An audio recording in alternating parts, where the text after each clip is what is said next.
Roll humps to all my fighting camels worldwide. I'm your quarterback, Malik Williams, and you're listening to the Orange and Black Podcast. What's up, everyone? Welcome to another edition of the Orange and Black Podcast. This episode is brought to you by the Kicking Camel Grill, located at 174 North McKinley Street in downtown Coach, right up the road from campus. You can come on over to the Kicking Camel Grill to enjoy their award-winning wings and burgers before or after any Campbell home game. Campbell is coming off a huge win on the road to open up their road slate this season in football. Campbell was able to knock the Citadel off by a big margin. The offense was rolling. The defense looked good, allowing just 7 points. Dylan, how are you doing today? What did you see from the Camels and their trip down to Charleston, South Carolina? Doing good. 1-1. I think biggest thing and I was listening to the Campbell Call podcast with Chris Haymeyer. Go subscribe and take a listen. So they had Coach Minner on there and said the defense shine better, and you could definitely see it. I mean, even though it's the Citadel, I think it's a good confidence morale booster after playing a tough game against William and Mary and things not going their way. So I think it was good defensive wise to see them stop the option run of Citadel and just kind of impose their will on the Citadel in Charleston. So I think it was a wrap from the time we stepped on the field to until the whistle blew at the end of the fourth. So it's good to see them. Good confidence booster. And it's a good win for the Camels. It was a huge step in the right direction from week 1 to week 2 for the Camels. They say a lot of times in football, the biggest growth you see is from week 1 to week 2. We definitely saw that on both sides of the ball for the Camels. The offense came out early and often. They scored the first 21 points of the game on their first 3 drives. Dylan, 8 out of the 10 drives throughout the entire game, the offense scored. That's pretty awesome when you get that kind of production on the offensive side of the ball. And then whenever you're able to balance that out and you get the defense to step up, really they could have shut out the Citadel, but one blown play allowed the Citadel to get on the scoreboard, but it was already out of hand by that point. But a great phase in all sides of the ball. Special teams, you don't make any mistakes. That's where you can lose some games. So it's great to see all 3 phases working for the Camels. Let's talk about that offense, though. You come out, you scored 21 straight points to open the game. Malik Williams might have been the best that we've seen in a while. That led this offense to now rank nationally. They rank 5th nationally in team pass efficiency and just a lot of other statistical categories that we'll get into later. But Dylan, what did you see from the offense, especially right out of the get-go down in Charleston? Yeah, I saw the CEA Co-Player of the Week, Malik Williams, do just pretty much vintage Malik. It was just balling out. If it was passing the ball to a number of wide receivers or taking it upon himself, like he did in the first and second quarter, 2 rushing touchdowns by himself, one from 10 yards out, one from 3 yards out. But started the game right off the bat. VJ Wilkins, who VJ himself, the CAA Freshman of the Week, a 14-yard pass to VJ from Malik, and then Malik taking it himself on the next drive, and then McDowell taking it himself the next drive. 21-0 by that point. Like you said, it was kind of out of hand. And then the Citadel getting that lucky 75-yard bomb strike from Fletcher to Trotter to put a score on the board. But it was good to see Malik just kind of do it with his feet, also in the air. That gives you trouble, like Coach Minner said on the podcast. Like it is a menace for the defensive side to guess what Malik is, and Malik is a pocket passer, true through and through. But like you saw in this game, like he could do it on his feet as well, and that's going to be a problem for the rest of the CAA to figure out like what Malik is going to do. And he's got a great supporting cast of different running backs: McDowell, McKay, Gooden, Rogers. So when we saw all four of them get some decent yards in this game, so I think the running attack fit well with the passing attack of Hajj Malik, and that's why he was CAA co-player of the week. Yeah, Hodge on the offensive side of the ball. Coach Minter was asked in his weekly press conference on Monday about Hajj Malik's performance and how great a performance it was, but he reminded everyone that Hodge did it last week too against William and Mary. You just don't get to highlight it as much when you are, get the loss and you're facing one of the top defenses in the nation. But like Coach Minter mentioned, he was able to do it 2 weeks in a row. And in this game, he went 25 for 32 for 353 yards with 3 touchdowns through the air. He also ran the ball 8 times for 45 yards and 2 touchdowns, like you mentioned on, and he was able to garner CAA co-offensive player of the week. So just some great numbers there from Hajj Malik. I touched on the national rankings earlier. Campbell ranks 5th nationally in team pass efficiency, 14th nationally in total offense, 8th nationally in passing offense, and 6th nationally in scoring offense. That's obviously only over a 2-game sample size, but whenever you face off against one of the top defenses and one of the top linebackers in the country in week 1, and then you're able to replicate that and even grow on that in week 2, that's awesome. We'll see what the Camels can do this weekend as the Camels head to New Jersey to take on Monmouth, get back in the swing of things with CAA play, and face an old Big South foe. Dylan, what did you see on the defensive side of the ball? And, only giving up 7 points, you give up the long ball that shouldn't even happen. But, can you carry that momentum into this week and really get going in CAA play and see where you stand defensively? Yeah, I just want to touch on one point, that stat I saw. Hajj Malik is 81% passing in 2 games, which is crazy to think about in terms of just passing like that. That's what you want out of a QB, to be efficient, and it shows amongst the whole team. And he's But yet on to the throw an interception as well, which is awesome and what you want from your quarterback, and something that we're gonna have to keep an eye on this week against Monmouth, because they ranked 5th nationally, I believe, in turnover margin. So something that, if your quarterback can hold on to the ball, it makes a huge difference. Go ahead. Oh yeah, no, definitely. That's a good to see your quarterback is not giving up the ball, and then once you clean up all the other turnovers, I mean, I think we would have won the William Mary game if we cleaned up turnovers. We didn't have many turnovers here in this game, and it tells like we blew out the Citadel. So clean up the turnovers, and we can make these games very interesting. But yeah, on the defensive side, stat that came up the most, and you saw probably a lot of guys towards the end of the game get into the game, but 24 guys on the defensive side recorded at least 1 tackle, and that's good to see. That shows that everybody was around the ball and making tackles, even if second, third string, whoever got in, were around the ball making tackles. Marquez Casey was the leading tackle guy with 5 tackles, and Cornelius Davis had a tackle for loss. So good to see that many guys were able to get a tackle, be around the ball. They were, like Coach Miller said, the difference from week 1 to week 2, they were ball hawks.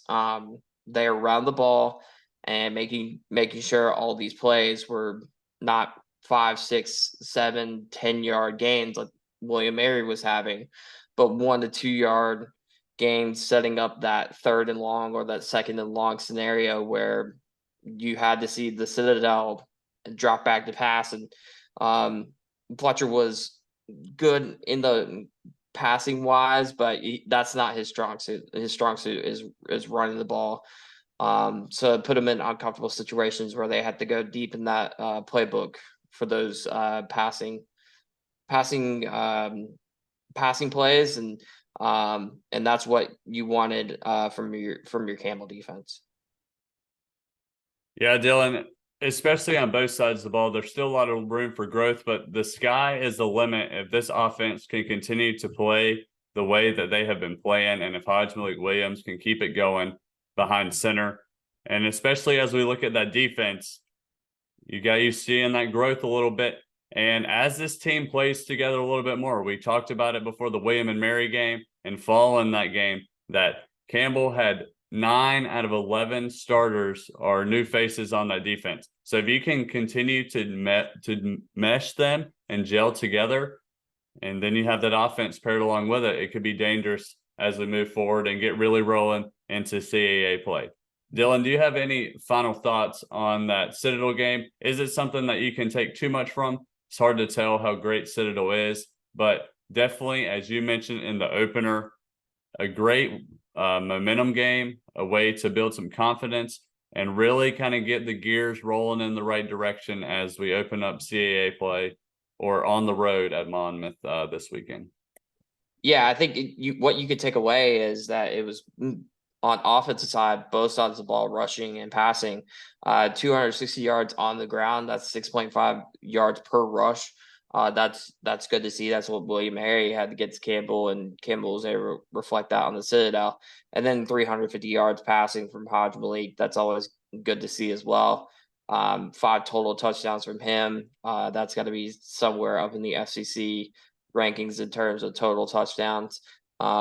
So it's good to see. And then on the defensive side, you only allowed 322 yards. And the big one, you only allowed 148 yards rushing. And that was what the Citadel relies on, is a rushing attack. And you only allowed 148. You allowed more passing yards, 184. A lot of that coming from the 75-yard touchdown bomb from Fletcher to Trotter. So, but yeah,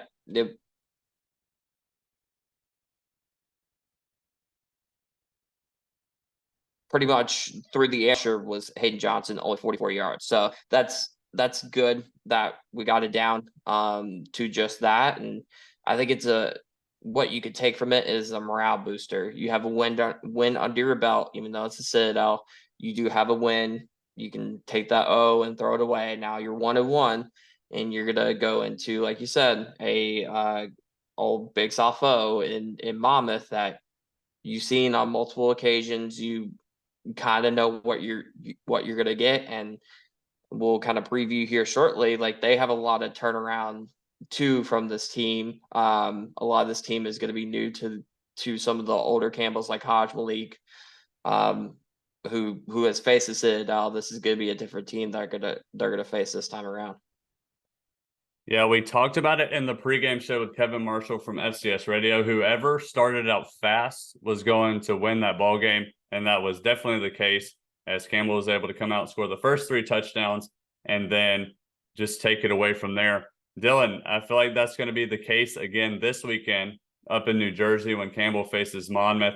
First CAA road game. You're going to be facing Monmouth, a team that you're familiar with, but a team that has a new defensive coordinator. What are you going to get on that side of the ball? If you can come out hot, it's going to be Monmouth's opener as well. If you can come out, silence that crowd, and kind of get into your rhythm, get the juices flowing, it's going to make a big difference on Saturday in New Jersey.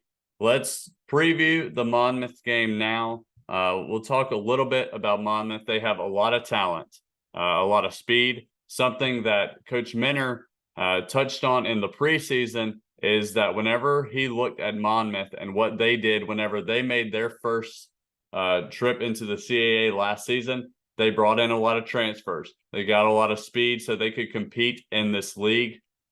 Campbell mirrored that this offseason whenever they brought in a lot of talent through their #1 FCS recruiting class, through a lot of over 20 FBS transfers. You have the speed. Now you just have to be able to put it together. So Campbell saw the model that worked in Monmouth, and now Campbell is going to face Monmouth in their second year in the CAA and Campbell in its first. Dylan, talk about Monmouth and what we should look for on Saturday. Yeah, so they're 1-1 this season. They played at FAU. No, FAU came to town. They lost to 42-20. FAU, different team, FBS school, so it's gonna be a hard game for them. But they won at Townsend 42-23. So CAA, they went in and dominated. They averaged 399 yards per game. A lot of it is coming through the air with their grad transfer, Marquez McKay from Sacred Heart. And it's how I remember it is it's pretty much like Tony Muskett. Tony Muskett now at UVA brought in same exact guy. Their coach has been there for forever, so he's going to bring in the exact same guy. And literally Marquez McRae is the Tony Muskett mini me. Very efficient. He has 486 yards this year, 4 touchdowns, 1 pick. So very, very efficient. And he can throw the ball. He's got very decent wide receivers. He's got 3 wide receivers to work with for him. And he also has a rushing attack. Jaden Sheridan is going to be their lead rusher. He's got 211 yards this season, touchdown. But they got another guy that they brought in during versus Townsend, Soa Natoa, who had 3 touchdowns against Townsend. So 2-headed monster there. And they're going to be good. They're always going to be good. They're going to play tough. That offense is going to do really, really well through the air, but also we got to be wary of that rushing attack that they have. And I think it's going to be the same way as whoever starts fast is and puts the other team in a hole. It's going to be different. And I mean, like you said, this team has so many transfers. McCray from the Citadel, Jake Brown from Harvard, so many different. They dug deep into the transfer portal, grabbed their guys, and like Coach Mayer said, their head coach plays this game with respect, plays this game hard, and he plays this game with a style, and he's going to stick to that style. And there's going to be a lot of our new guys that are going to have to face a different style than William and Mary. William Mary was that QB out of the pocket who was able to throw the ball, run the ball. And Marquez McCray is going to be a completely different quarterback. He's going to sit there in the pocket and fire off shots if he needs to. So this team is very, very interesting. It sticks to that same style that we saw at the Big South. They took it over to CAA, and they have made it work. And first of all, Tony Muskett is first team All-American for QB name. He is now at Virginia. They are not doing too hot this season. Muskett. Do what?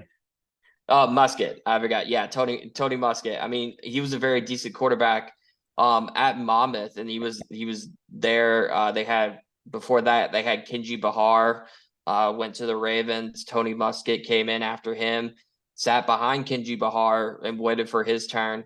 And so their Monmouth's head coach said, "Hey, we need to bring in our QB." Muskett got the opportunity at UVA, starting at UVA now. And so Marquez McCray, they got from Sacred Heart and placed him into this offense, and it's like nothing has changed.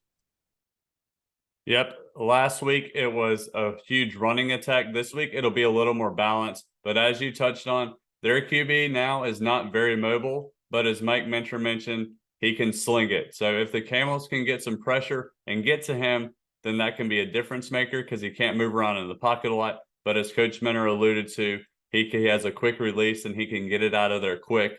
So it'll be a great test for this defense this weekend to go against a more balanced attack and see how they stack up against another CAA opponent that, hey, isn't the number 4 team in the nation. So it's going to be a good litmus test for the Camels this weekend up in New Jersey, and we'll see how they do.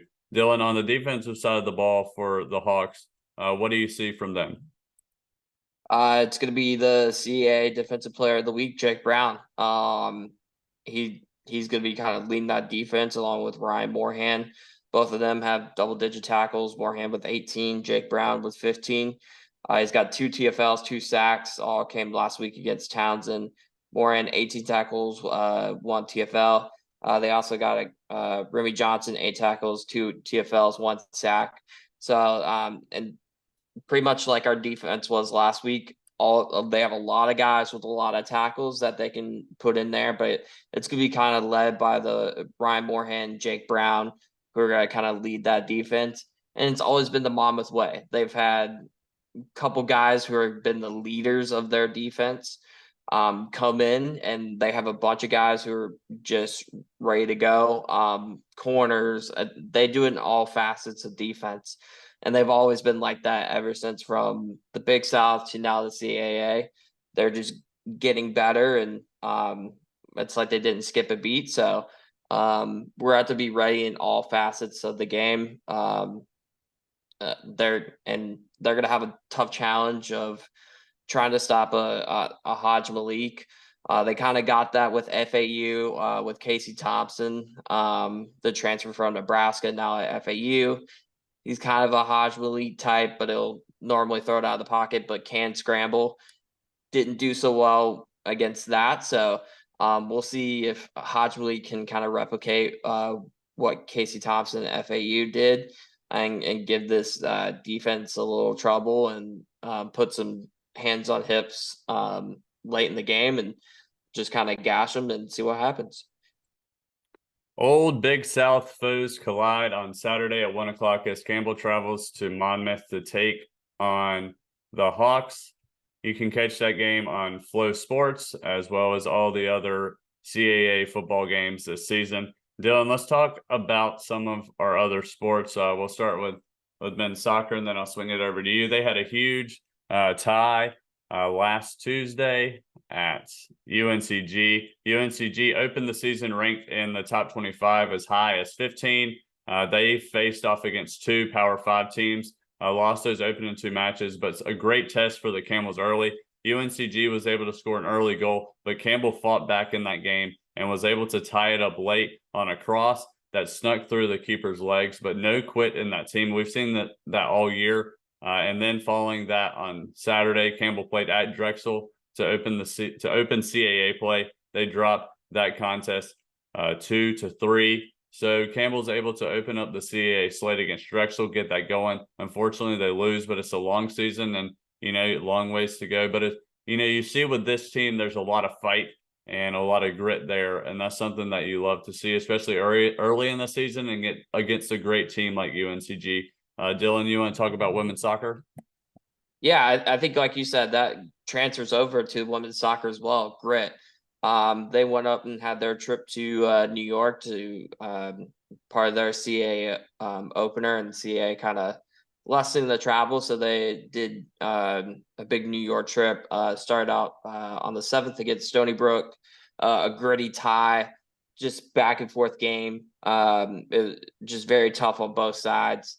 And so a decent start to their trip, and then they lost one at Hofstra, only giving up 1 goal.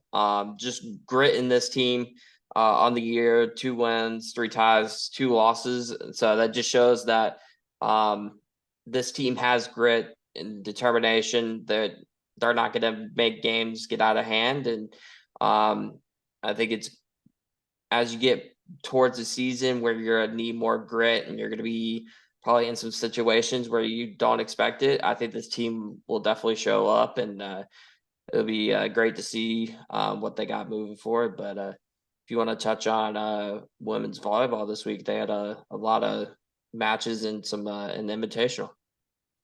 Yep, a lot of action for the ladies inside Gore Arena. Campbell was able to pick up their first win of the season with a 3-2 win, 5-set win over North Carolina Central on Tuesday. They followed that up with the Fairfield Inn and Suites Dunn Campbell Invitational. That is too long of a tournament name there. They opened it up with a 3-1 loss to San Jose State. They followed that up with a 3-1 win over UTSA and closed it out, dropping a close 5-set match to Georgia Southern to end that tournament there. But still early in the season, we've seen this from this volleyball team led by head coach Greg Gore before, where it kind of takes a little bit to get everybody gelled together. You saw a lot of success in previous seasons, lost a lot of talent from those previous seasons. So if once you get everybody meshing a little bit, talking about the same thing with that Campbell defense on the football side, once you get everybody gelled together, that's what matters.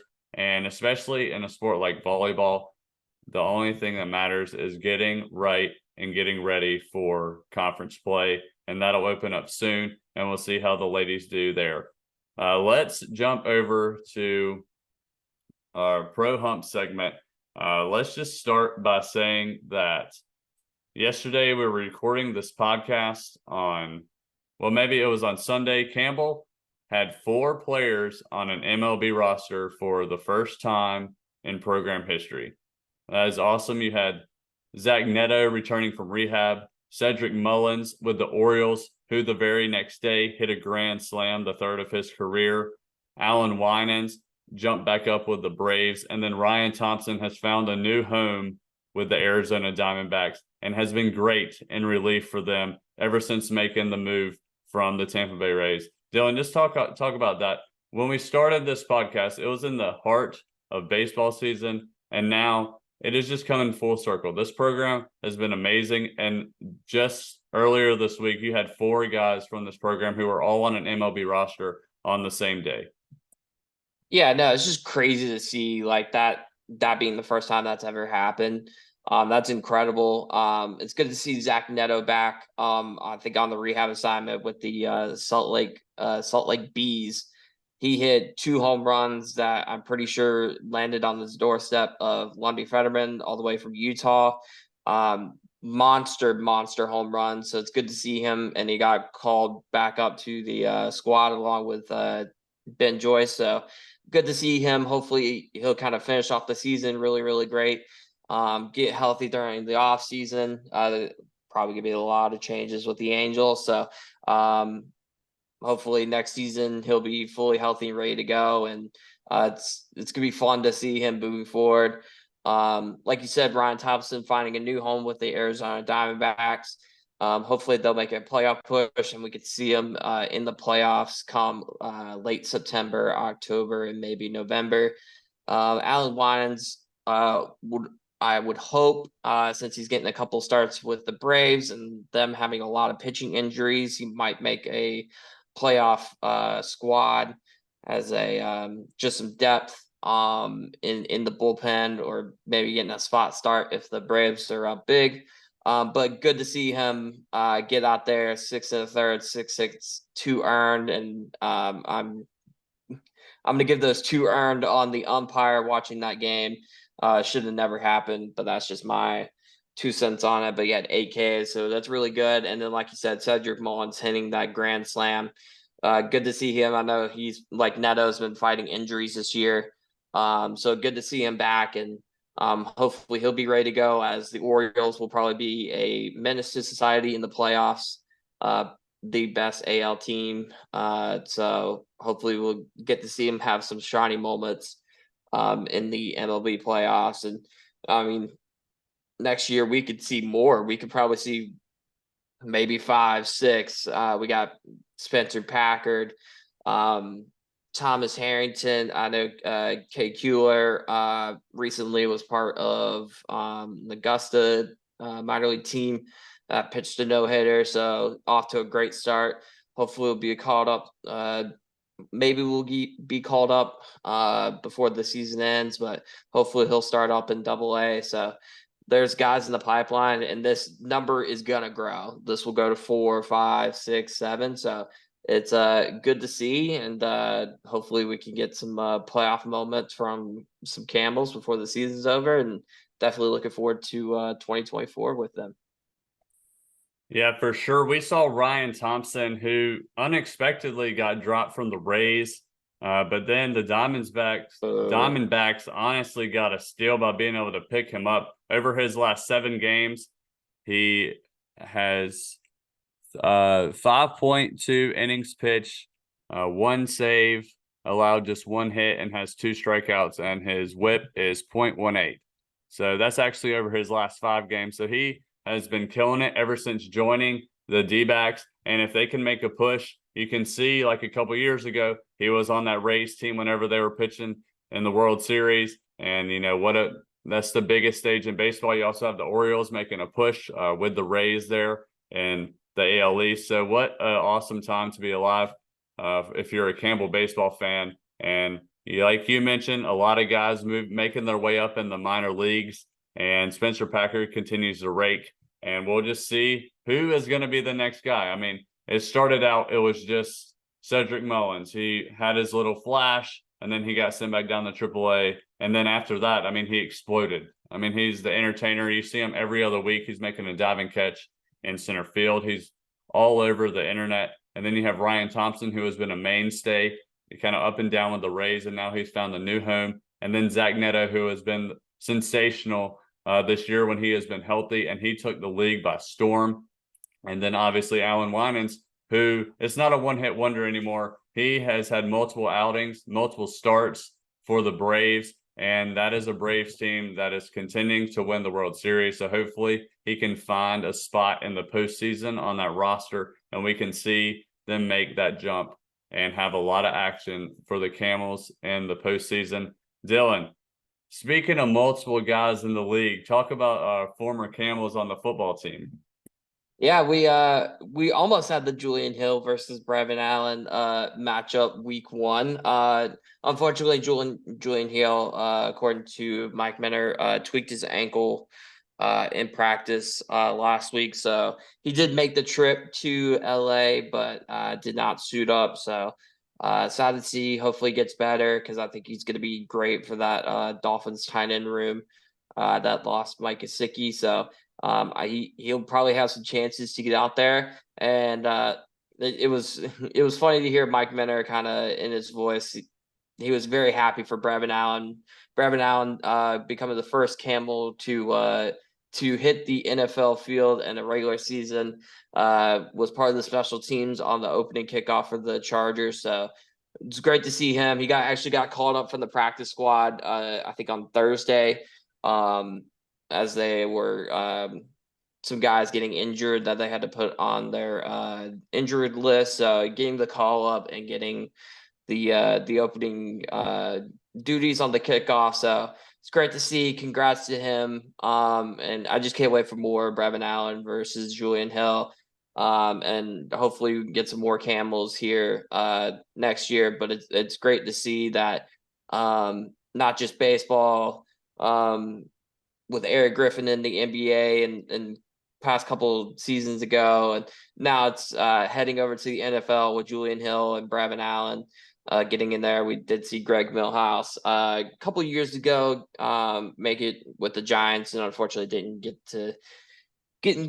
to be with them for long. But it's great to see that the Camels are shining in multiple different sports. It was great to see Brevin Allen out there, and I know he was really, really excited to be out there. So hopefully we see him more, and hopefully we see him take some snaps at D tackle and make a difference for that Chargers defense.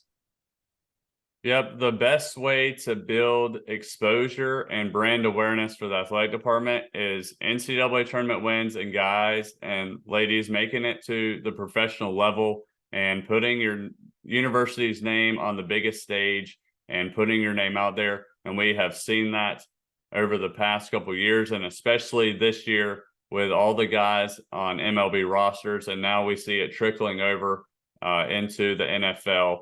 And like we mentioned earlier, who's a matter of time and who's going to be next, as Campbell continues to produce quality talent over a variety of sports. And Campbell is making a name for itself at this point in the MLB and the NFL. Dylan, what do we got going on this upcoming week? Men's soccer is playing right now as we record, but I'll let you touch on what else is going on around campus and sports this week. Yeah, hopefully everybody is in the creek. They're hosting VMI as we're talking right now. So hopefully that's a good match down there in the creek. And then they'll turn right around on the 16th, and they have Hofstra.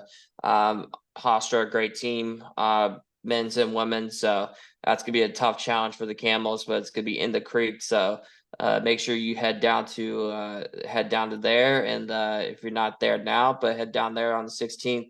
Watch our men's take on a Hofstra. Men's tennis, they will get their season started on the 15th. They got a tournament at UNC Greensboro. The UNCGs Fall Invitational starting on the 15th, running through the 17th. So wishing our men's tennis team the best of luck as they head to Greensboro in their first tournament of the year. Heading over to women's soccer, they have 2 home matches. So get your soccer. That's for all the soccer lovers out there. Plenty of matches going to be happening over at the soccer field.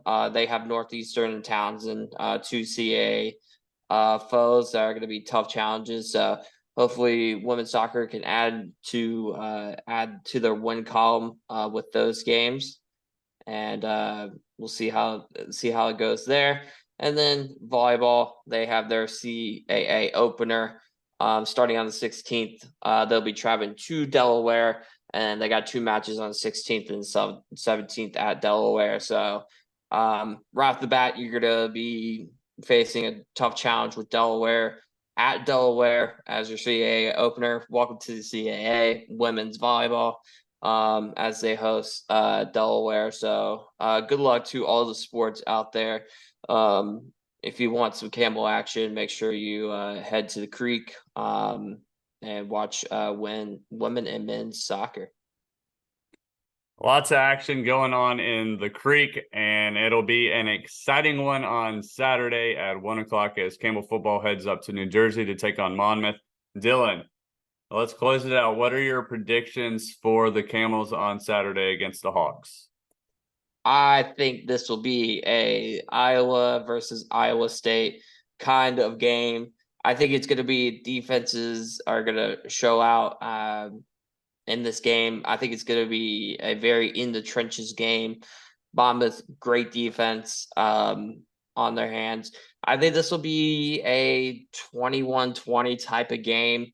I think the Camels will pull it out late with some Haj Malik magic, either on the ground or in the air. I think we'll pull it out, get our first CAA win. But I think it will show that we're going to gain a lot of respect amongst these CAA opponents and show them that we're here to play. And I think it's going to be gritty. You're going to see a lot of defense. And Coach Minter said on the podcast, like, this defense is at 55%, which is scary to think about. If this defense at 55%, I'd love to see it next week where they're going to be at in the weeks after. And when they finally hit like 100%, what is that defense going to look like? If the defense was at 55% against the Citadel and did what they did against the Citadel, I'd love to see what they do against Monmouth, and hopefully we'll show out and surprise some people. Dylan, I kind of feel a little bit differently than you. I think the offenses are going to show out, and it's going to be a back and forth affair. But we'll see on Saturday. I do have the Camels pulling out a close one, and I do believe that'll be Campbell's first ever win against Monmouth if the Camels are able to pull it out on Saturday up in New Jersey. It'll be a fun one, and we're all looking forward to it. Everybody, thanks for listening. Dylan, thanks for hopping on for another week, and hopefully we're talking about another great Campbell win when we talk to you next week. Everybody have a great week, and go Camels.